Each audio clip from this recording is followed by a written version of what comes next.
Tiga orang yang masih satu keluarga ditemukan tewas tenggelam di Sungai Lusi, Gerobokan.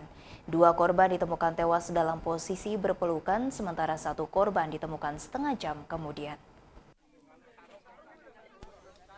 Jasad Sumini, 35 tahun, bersama adiknya Siti Ambarwati, 23 tahun, warga Desa Menawan, Gerobogan, ditemukan tewas mengapung di pinggir Sungai Lusi di Desa Menawan, Kecamatan Klambu, Gerobogan, Sabtu siang.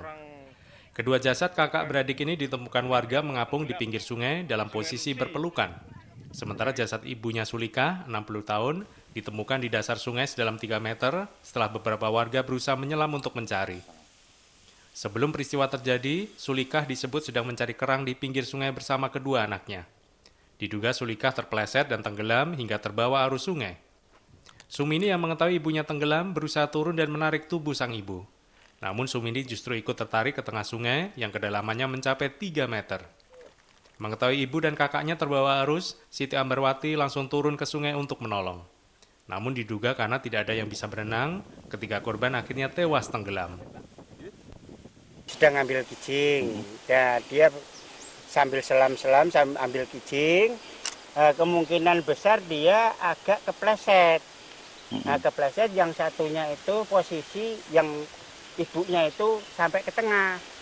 Anak-anaknya yang masih di pinggir otomatis refleks ngikutin arah ibunya mau nolong.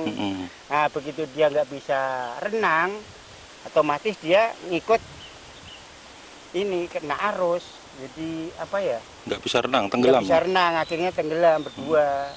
Jadi waktu tenggelam itu masih dalam pelukan berdua.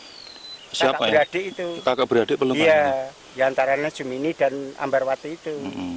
Yang ibunya bernama Sulika. Rencananya Sumini akan berangkat ke Malaysia beberapa minggu ke depan sebagai pekerja migran. Namun semua cita-citanya pupus sudah. Jasad ibu dan kedua anaknya ini kemudian dievakuasi ke rumah duka yang berjarak 500 meter dari lokasi kejadian sebelum akhirnya dimakamkan. Dari Gerobogan, Rustaman Nusantara, iNews melaporkan.